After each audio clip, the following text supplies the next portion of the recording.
It's my feel-good breakfast show.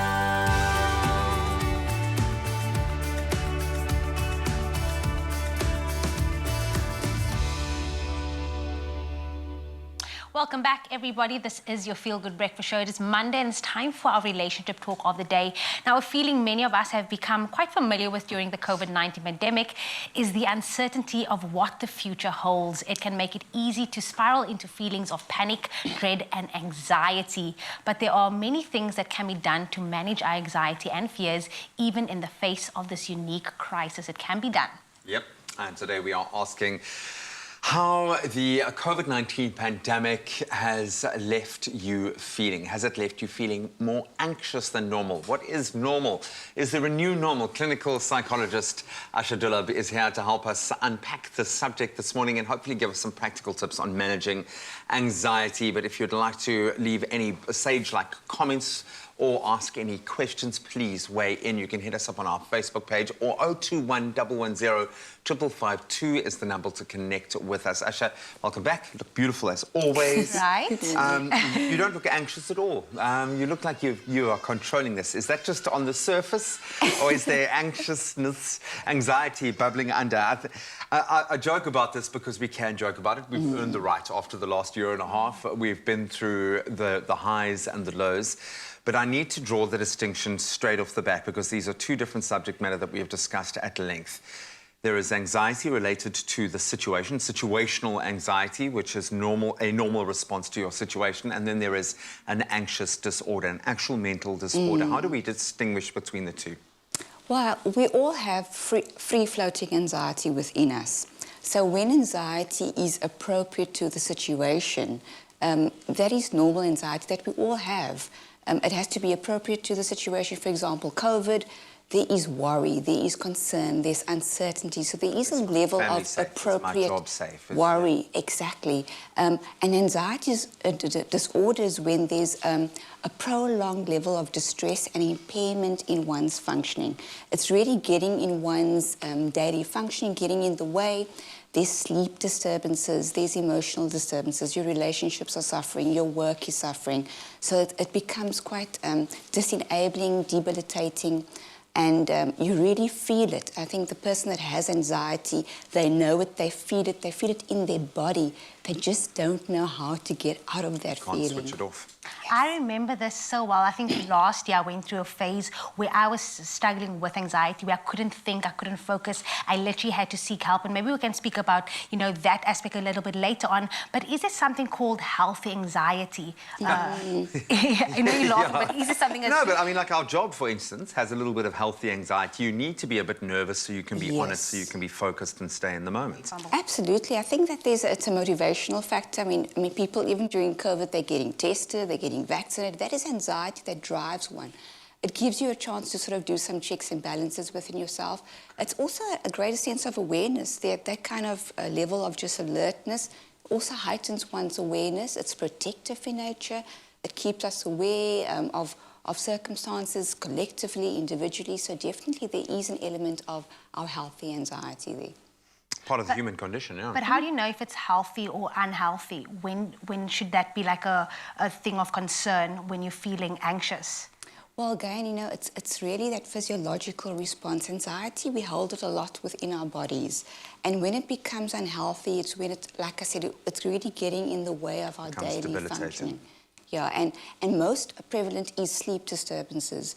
We don't have restful, deep sleep. That is disrupted. It's inflammation in the body, it's affecting the immunity, not only within the body, but also within the mind, the immunity of the mind, because our mind is ruminating. 5,000 thoughts that we had yesterday is the same 5,000 thoughts that we're having today. And then it becomes a vicious cycle that just keeps repeating itself, and the more tired you are, the less you're able to regulate. I want to ask, because the sleep thing seems to have come up quite a lot, and that seems to be prevalent, certainly within my kind of inner circle. COVID and a lack of sleep seem to be going hand in hand, but we're talking about anxiety. When is it situational? When is it fight or flight? And when is it possibly pushing into that realm where you need to put up the white flag and say, okay, I need to talk to someone, I need to be medicated, I need help. And it's okay to need help, but we're going to continue the conversation in a moment. It's my feel-good breakfast show.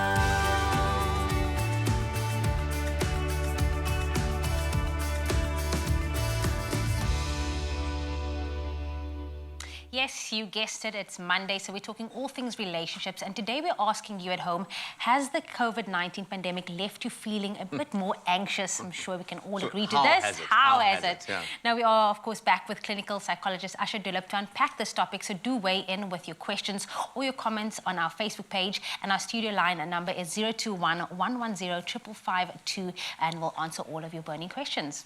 Asha, we touched on it. It stands to reason that there will be kind of levels of anxiety attached to lockdown in relation to what's been happening to you. But when we talk about those anxieties that are intrinsic, you mentioned sleep being one of the side effects. I'd like to know why we've been so badly affected, our sleep patterns, and what are some of the more negative, the extremes that have surfaced in the space of anxiety as it relates directly to what we've been through over the last year and a half? Okay, so when it comes to our sleep, we ruminate, we overthink our anxieties, and that's what keeps us awake at night. And then obviously our whole circadian rhythm goes out of balance. Our bodies become inflamed because we aren't getting the restful sleep that we need, and then therefore there's more stress and more anxiety and more illness. When it comes to the greater picture of the pandemic and COVID, what we are suffering is we're suffering our memory and we're suffering our imagination. The memory in terms of the past, our past pre-COVID life, and also we're suffering our imagination of what might be. You know, we may lose our jobs, we may get ill, and when we look at this concept of fear, because when we are anxious, it's related to fear. And fear actually relates to time. We are time-bound with fear, so we go into this past, present, future mode. We're going into Out this... of the moment. Yeah. Exactly, and it's all related to our thoughts. So it's fear that's related to our time in our heads. And we suffer that. We suffer the memory of it. We suffer the imagination. We can create scenarios in our brains that... I obsess. That's with my kids especially. Exactly. I just obsess about these terrible things happening. And given the time as we've had to ruminate, as you say, Yes. while we're stuck at home and we're forced to be in that space, it almost feels like you can't pull yourself out of that cycle. For sure. Yes. But where does it then leave people that is already struggling with an anxiety disorder? Where does this space leave them feeling? Well, with people that already are struggling, remember that those people also have predisposing factors. I mean, you have certain personality types that also are more prone to be anxious, and it's usually rubber banded throughout their lives. You'll see threads of anxiety throughout their lives, and those people need to be focusing on their well-being, really looking at, connecting with nature, really like looking at their diet, looking at their sleep, and getting in touch with their emotions. Taking note of what you're taking into your system, just what you're reading, and does it actually create more anxiety in you? Because it's your individual anxiety, but also our collective anxiety that we pick up from the media, from the government, from what we are hearing from others. So we're mirroring each other's media as anxiety well. all the time. Of course, social media, We've been so much more digitally connected now. Yes. I think like Lindsay and I were both kind of looking at each other the other night like, oh my word, we've been on our phones for the last like 3 hours and we're sitting at home. You know, it's just, I know, as with the medicine and the science attached to COVID-19, we just haven't had enough time to assess all the data. But we must now be starting to get a sense, the experts must be getting a sense of what sort of mark this is going to leave on the psyche of humanity. What do you think that's going to be? What are we going to learn? And what are some of the bigger knock-on effects? And how, most importantly, how do we protect ourselves? Well, we need to become much more aware, because actually in 2030 the prediction is that anxiety and depression will be the top disease. Wow. So anxiety and depression is really taking over. We need to take action now in sync to our overall mental well-being. And that means going back and making sure that we are watching our words, watching our actions, watching our thoughts, watching our character and our heart, the word watch. Just take note and observe and really, put in those steps that really bring us well-being. We have to be kind to our mind at this time. Be kind to your mind. I absolutely love that. If you've got any comments or questions for us, you can give us a shout, 021 110 552, but you'll see on screen right now all of the contact details for the South African Depression and Anxiety Group, who are superb. They are always there, they are always ready to listen, and they are equipped to help you regardless of where you sit in the spectrum of anxiety, whether it's a situational, something that's happening to you right now, or it's a state of being that needs to be addressed. There is someone who can help you, but you have to put your hand up and speak. It's my feel-good breakfast show.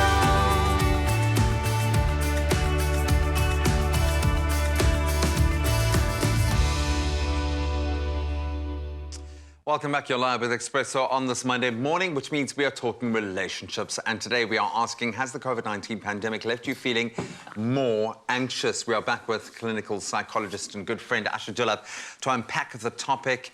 And we've asked for your questions, and we've had a caller phone in right now. We've got David on the line. A very good morning, David. How are you? David, good morning. Good morning.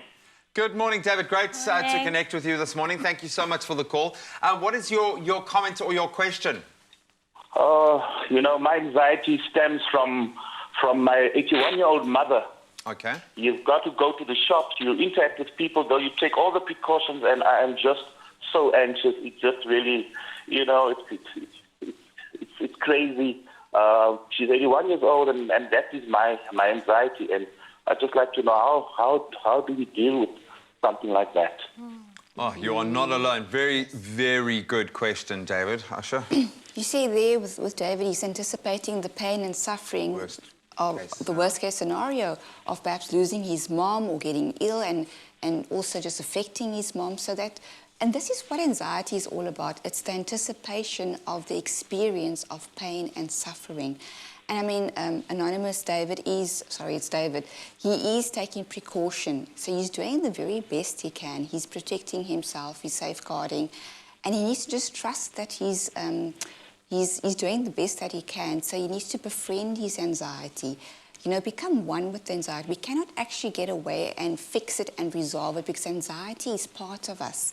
So let's use the wisdom of anxiety, become one with it, accept it. There's amazing healing when we actually just accept the situation and accept the anxiety that we feel. We don't resist it all the time. In that alone, healing starts to happen. Yep, and recognise that it's warranted. You've got to be ultra careful, and if it's going to keep you as stringent as possible in terms of those protective measures, then great. Then let that be the driving force. Just don't let it overwhelm you. But great question. Thank you, David. I think the bottom line to what we're speaking about today is really like anxiety is the fear of the unknown. Yes. But here's the thing, how do we focus in on things that we can control? How do we then put us in that headspace to realize that we're not alone, like everyone is going through this anxious phase of their life right now? Yeah. We would love to be able to control every aspect of our life, but generally we waste a lot of time on trying to control things that are completely out of our control. So it's really what can we control is our entire human existence, our mind, our behaviors, our response to situations. How do we respond to anxiety, our behaviors? Also things of looking at what we take in, that's quite important. That's what we can control. Routine is very important. Let's try and control a level of routine in our life. Try to get to bed early, try to eat well, try to move, try to take a shower.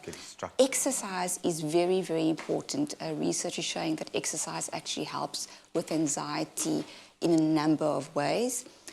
Also, taking responsibility for being able to connect when we need to connect with others, but also to disconnect when we need to disconnect. So that also holds a lot of responsibility.